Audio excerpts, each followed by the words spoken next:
नमस्कार। प्रवाह साक्षी news network और आप सभी का स्वागत है। जनहित से जुड़े मुद्दों को संसद में उठाकर हमेशा सुर्खियों में रहने वाले आम आदमी पार्टी के सांसद राघव चड्ढा पर उनकी पार्टी ने बड़ी कार्रवाई की है। पहले से ही इस तरह के संकेत मिल रहे थे कि राघव चड्ढा और आम आदमी पार्टी के बीच दूरियां बढ़ रही हैं और अब उनकी पार्टी ने राज्यसभा सचिवालय को जो पत्र लिखा है उसने राजनीतिक रूप से सनसनी मचा दी है।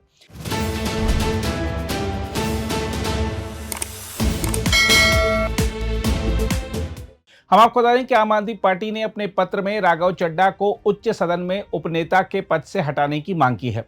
इसके साथ ही पार्टी ने यह भी स्पष्ट किया है कि उन्हें राज्यसभा में पार्टी के कोटे से बोलने का समय भी नहीं दिया जाए। आम आदमी पार्टी ने अपने पत्र में अशोक मित्तल को राज्यसभा में नया उपनेता बनाने का प्रस्ताव दिया है और सचिवालय से इस नियुक्ति को जल्द से जल्द औपचारिक रूप देने का अनुरोध किया है। हम आपको बता दें कि वर्तमान में आम आदमी पार्टी के राज्यसभा में कुल 10 सदस्य हैं, जिनमें से 7 पंजाब से और 3 दिल्ली से आते हैं। जहां तक राघव चड्ढा के राजनीतिक सफर की बात है तो यह काफी तेज और प्रभावशाली रहा है। उन्होंने अपने राजनीतिक जीवन की शुरुआत वर्ष 2012 में अरविंद केजरीवाल के साथ दिल्ली लोकपाल विधेयक पर काम करते हुए की थी। इसके बाद वह तेजी से पार्टी के प्रमुख चेहरों में शामिल हो गए। वर्ष 2015 में दिल्ली विधानसभा चुनाव में पार्टी की जीत के बाद उन्हें राष्ट्रीय प्रवक्ता बनाया गया और फिर सबसे कम उम्र के कोषाध्यक्ष की जिम्मेदारी भी सौंपी गई। वर्ष 2019 के लोकसभा चुनाव में उन्होंने दक्षिणी दिल्ली से चुनाव लड़ा था, हालांकि उन्हें हार का सामना करना पड़ा। इसके बाद उन्होंने वर्ष 2020 में दिल्ली विधानसभा चुनाव में राजेंद्र नगर सीट से जीत हासिल की। बाद में उन्हें दिल्ली जल बोर्ड का उपाध्यक्ष भी बनाया गया। वर्ष 2022 में राघव चड्ढा मात्र 33 वर्ष की उम्र में राज्यसभा के सबसे युवा सदस्य बने। इसके बाद उन्होंने पार्टी के संसदीय और संगठनात्मक कार्यों में सक्रिय भूमिका निभाई। उन्होंने मनीष सिसोदिया और भगवंत मान जैसे वरिष्ठ नेताओं के साथ मिलकर पार्टी की नीतियों और रणनीतियों को आगे बढ़ाया। वर्ष 2023 में उन्हें राज्यसभा में पार्टी का नेता भी बनाया गया था, जहां उन्होंने संजय सिंह की जगह ली थी।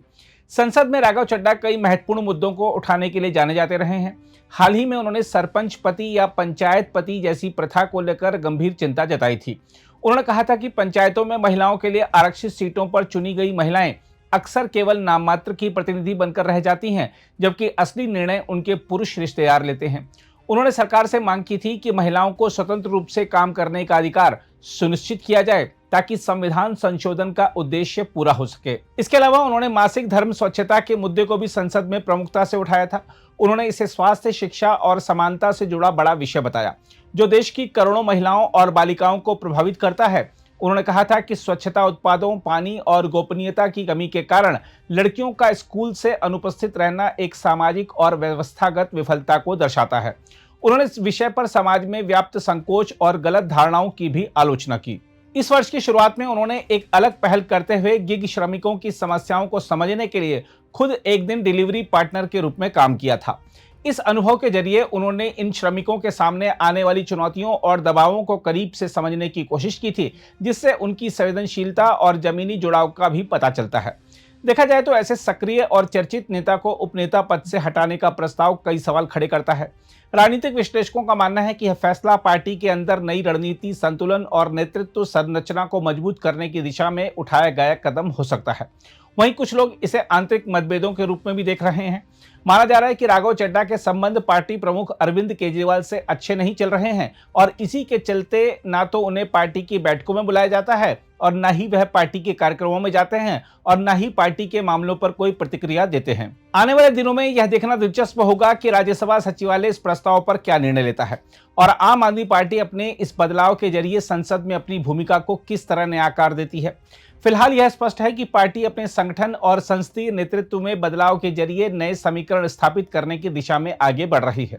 बहरहाल आइए देखते हैं राघव चड्ढा की जगह राज्यसभा में आम आदमी पार्टी के उपनेता बनाए गए अशोक मित्तल इस बदलाव पर क्या कह रहे हैं। पार्टी में लीडर या डिप्टी लीडर जो भी राज्यसभा में या लोकसभा में रहते हैं, उनका बदलाव समय समय की प्रक्रिया जो के होता रहता है। राघव जी से पहले Shri ND Gupta ji deputy leader थे, फिर वो बने, आज मैं बनाऊं, कल को कोई और आएगा।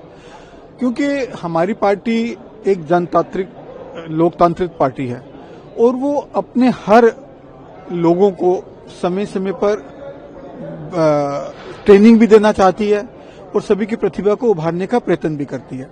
तो शायद इसी कड़ी में पार्टी ने ये फैसला लिया है कि ये मैं जिम्मेदारी निभाऊं ताकि मैं और सीख सकूं कि हमें अपने पार्टी के प्रति कर्तव्यों को और देश के प्रति अपने कर्तव्यों को कैसे बेहतर तरीके से निभाना है। देखिए, हमारे लीडर श्री संजय सिंह हैं, मैं डिप्टी लीडर हूं हाउस में। जो भी डिबेट्स में पार्टिसिपेशन है या जो भी पार्टी मुझे जिम्मेदारी देगी कि पार्टी के पक्ष को जिस तरीके से पार्लियामेंट में राज्यसभा में रखना है वो मैं निभाऊंगा, और बाकी जो एडमिनिस्ट्रेटिव वर्क उसमें थोड़ा सा जुड़ जाता है उसको मैं पूरे तरीके से निभाने की कोशिश करूंगा। सर, एक बात और भी कही जा रही है, एक खबर ये आ रही है सूत्रधार से कि राज्यसभा सेक्रेटरीट को ये ऑफिशियल एक लेटर दिया है और उसमें ये रिक्वेस्ट किया गया है कि राघव चड्ढा को बोलने के लिए टाइम ना अलोकेट किया जाए। ये क्या वजह? मुझे इस बारे में कोई जानकारी नहीं है कि ऐसा कुछ हुआ है। क्या पार्टी में सब कुछ ठीक है? पार्टी में बिल्कुल ठीक है।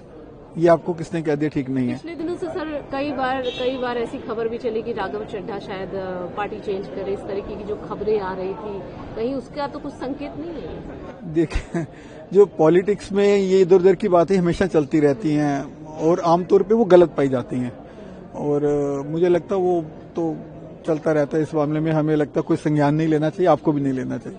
राघव चड्ढा जी को कोई मैसेज देंगे आप?